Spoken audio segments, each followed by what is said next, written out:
Hello mga tabs, magandang hapon. Hapon na yan, alas 4 ng hapon. Puro hapon na. So far, pasensya sa kalat ng mga bata.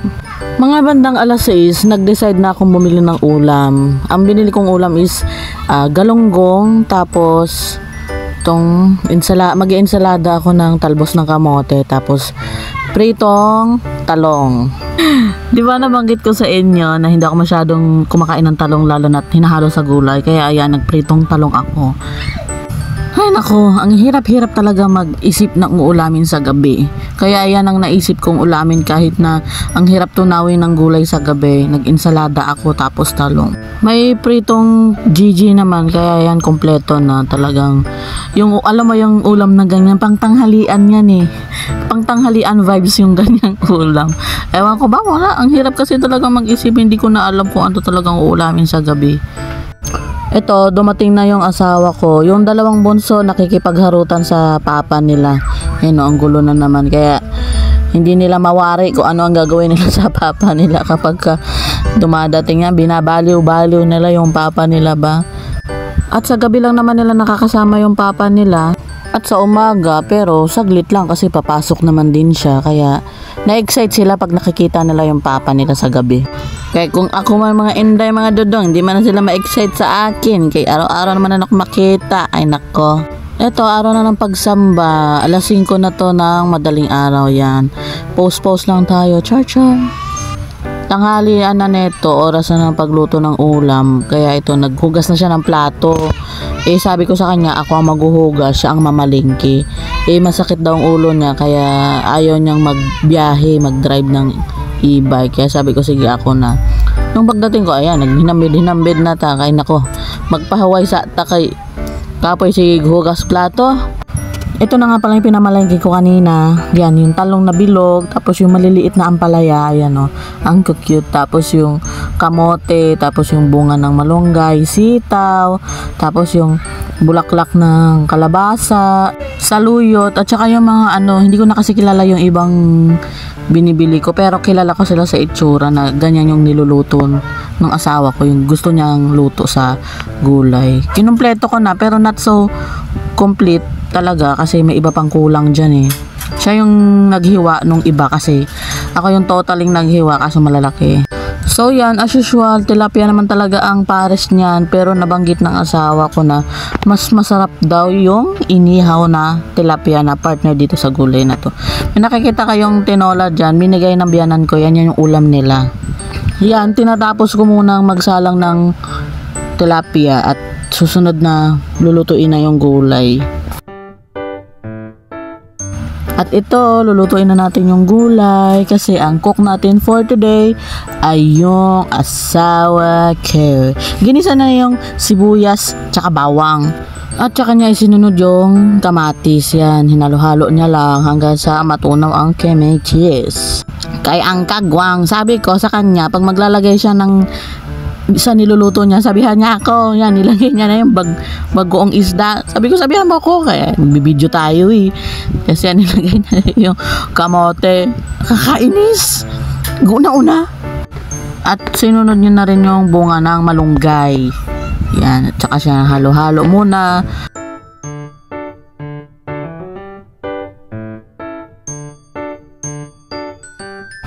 At sinunod yan na yung iba. May kasama ng talong lahat.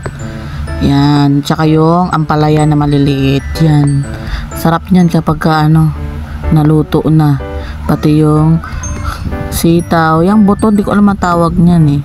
Buto? Yan. Halo-halo na lang sa mga gulay para kumalat yung bagoong isda. Itong luto na to, may kanya-kanya naman tayong luto sa mga gulay eh. Ganitong style magluto yung asawa ko kasi nga, ganito yung luto nila sa probinsya nila.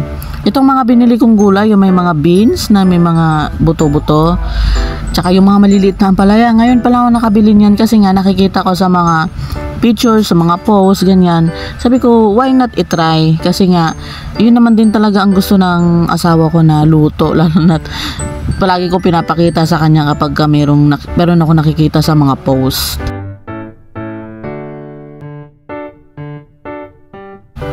At ito, habang nagluluto siya niya, nagpapalamig kami ng tubig sa rep. Yung bote na yan, kinakalahati namin, yelo. Tapos kinabukasan ngayon, nilalagyan namin ng tubig din na kalahati din para hindi siya totaling yelong-yelo. Yan. At ito na nga, kasalukuyan na siyang kumukulo. Ilalagay na niya dyan yung mga dahon-dahon. Yung mga parang, meron niya dyan yung parang higad. Ayan o, nakukulitan ako sa itsura niyan pero masarap siya. Yan, nilalagay niya na niya. Tinatanong ko siya bakit hindi hinahalo kasi yung ilalim baka magtutong ba, hindi naman daw. So far, hindi nga naman. Yan, nilagay niya na rin yung ulo ng mga isda na pinirito ko kanina.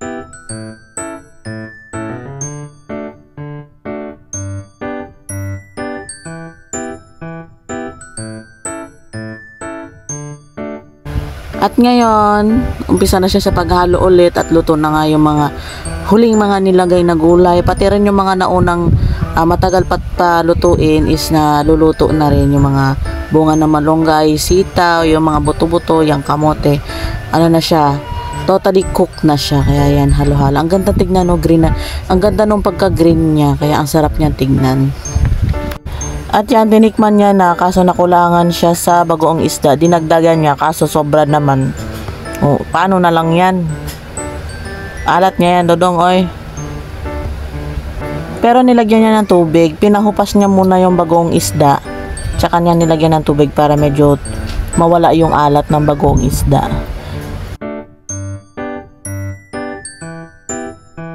At ito na nga, luto na ang ulam namin. Titikman niya yan ngayon kung tama na sa panglasa niya. At okay naman yan. Luto na lahat ng gulay. Yan, tinapik-tapik niya pa yan. Para ma-sure kung malambot na yung bunga ng malunggay. Kaya ito, kakain na kami.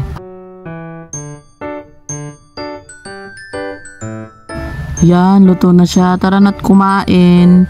Ito nga pala para sa biyanan ko ito. Hahatid ng asawa ko doon. At para matikman din nila yung luto. At ito, nagsandok na, kumakain na rin kami. Kumukuha na siya ng ulam niya. At ako rin, para makakain na. At tignan nyo naman mga tabs ko anong ginawa niya. Hinagis lang naman niya yung ampalan niya dyan sa plato ko. Ito na nga pala ang ulam namin. At salamat po sa panonood. Sa susunod na video po ulit. Salamat.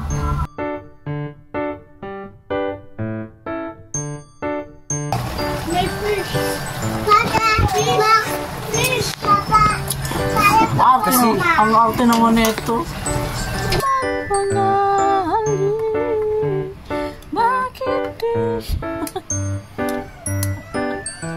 Kasi kukuhan. First bites. First bites.